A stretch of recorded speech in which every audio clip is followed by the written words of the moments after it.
السلام علیکم دوستوں، میرا یوٹیوب چینل ہے۔ آپ سب دوستوں گزارش ہے میرے چینل کو لائک کمنٹ اور سبسکرائب کریں۔ باب الصدقہ، صدقے کے بیانات جاری ہیں۔ حضرت انس رضی اللہ عنہ کہتے ہیں کہ مدینہ کے انصار میں کھجوروں کے باغات کے اعتبار سے حضرت ابو طلحہ رضی اللہ عنہ بہت مالدار تھے، اور انہیں سب سے زیادہ پسند وہ باغ تھا جس کا نام بیرہا تھا۔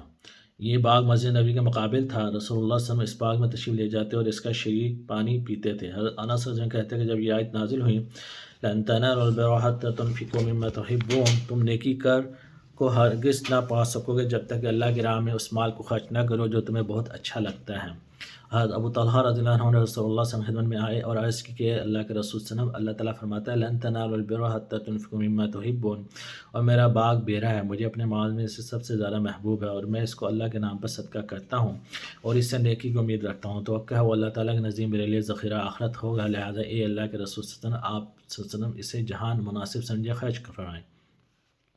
رسول صلی اللہ علیہ وسلم نے فرمایا، شاباش شاباش، یہ باغ تو بڑا ہی نفع بخش ہے، تم نے جو کچھ کہا میں نے سن لیا۔ اب میرے نزدیک مناسب یہ ہے کہ تم اس باغ کو اپنے مفلس رشتہ داروں میں تقسیم کر دو۔ ابو طلحہ رضی اللہ عنہ عرض کیا، یا رسول اللہ میں ایسا ہی کروں گا، لہٰذا حضرت ابو طلحہ رضی اللہ عنہ بیرا کو اپنے رشتہ داروں اور چچا زادوں میں تقسیم کر دیا۔ اللہ اکبر، کتنا بڑی فضیلت ہے۔ حضرت انس رضی اللہ عنہ کہتے ہیں کہ رسول اللہ صلی اللہ علیہ وسلم نے فرمایا، بہترین صدقہ یہ ہے کہ تو بھوکے کے جگر کا پیٹ بھر دے۔ سبحان اللہ، اللہ تعالیٰ عمل کرنے کی توفیق عطا فرمائے۔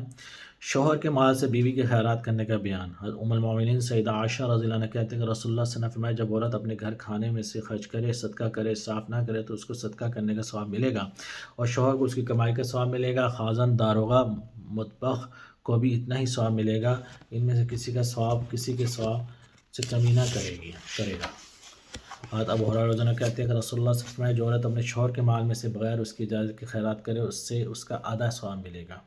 حضرت ابو موسیٰ اشعری رضی اللہ عنہ کہتے ہیں کہ رسول اللہ صلی اللہ علیہ وسلم نے فرمایا، وہ امانت دار خزانچی جو اپنے آقا کے حکم کے مطابق صدقہ خیرات وغیرہ دے اور حکم کے مطابق پورا اور خوشی کے ساتھ اس شخص کو دے جسے دینے کا حکم دیا گیا، تو وہ بھی دو صدقہ کرنے والوں میں سے ایک ہے، ایک مالک اور دوسرا خزانچی۔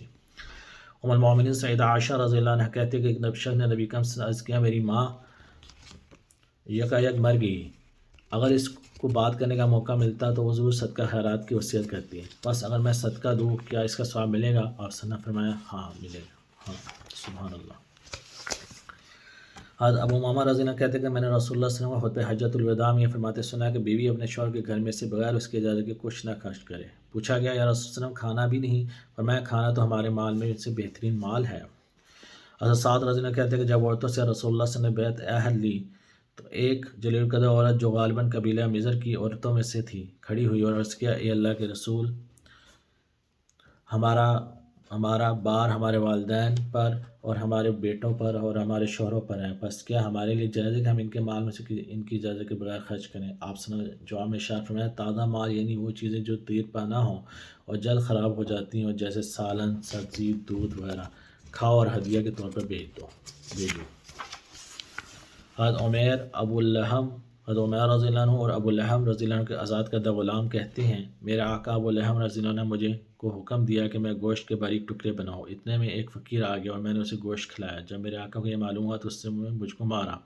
بس میں رسول اللہ صلی اللہ علیہ وسلم کی خدمت میں حاضر ہوا اور واقعہ بیان کیا۔ رسول اللہ صلی اللہ علیہ وسلم نے میرے آقا کو طلب فرمایا، پوچھا، تم نے اپنے غلام عمیر کو کیوں مارا؟ اس نے عرض کیا، وہ میرا کھانا میری اجازت کے بغیر دے دیتا ہے۔ آپ نے فرمایا، تم دونوں کو اس کا ثواب ملے گا۔ اور ایک روایت میں یہ الفاظ ہے کہ عمیر رضی اللہ عنہ نے رسول اللہ صلی اللہ علیہ وسلم کی دریافت کیا کہ کیا میں اپنے آقا کے مال میں سے خرچ کر دوں؟ آپ نے فرمایا، ہاں، اور اس کا ثواب تم دونوں کو آدھا آدھا ملے گا۔ سبحان اللہ۔ جو صدقہ دے کر شخص واپس نہ لے، اس کا بیان۔ حضرت عمر بن خطاب رضی اللہ عنہ کہتے ہیں کہ میں نے ایک شخص کو اللہ کی راہ میں گھوڑے پر سوار کیا، ایک مجاہد کو گھوڑا دیا، اس نے اس گھوڑے کو بے حال کر دیا، لاپرواہی سے رکھنے کی وجہ سے وہ کمزور ہو گیا۔ میں نے ارادہ کیا کہ میں اس سے خرید لوں، اور میرا خیال تھا کہ وہ سستا بیچے گا۔ بس میں نے نبی سے پوچھا کہ کیا میں اس کو خرید لوں؟ آپ نے فرمایا، ہرگز نہ اس کو خرید،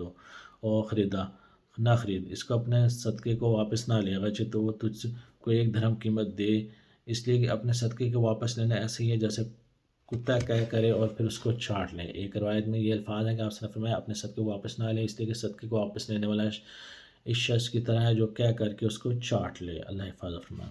حضرت بریدہ رضی اللہ عنہ کہتے ہیں کہ میں نے نبی اکرم کے پاس بیٹھا تھا کہ ایک عورت نے حاضر ہو کے عرض کیا یا رسول اللہ علیہ وسلم میں نے اپنی ماں کو ایک لونڈی صدقہ دی تھی، اب میری ماں مر گئی، کیا میں اس کو واپس لے لوں؟ آپ سے فرمایا تیرا ثواب تجھ کو ملے گا،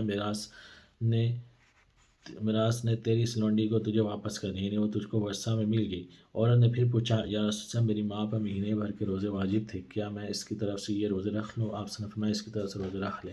پھر اس نے پوچھا کہ میری ماں نے کبھی حج نہیں کیا، کیا میں اس کی طرف سے حج کر لوں؟ آپ سے فرمایا ہاں اس کی طرف سے حج بھی کر لیں۔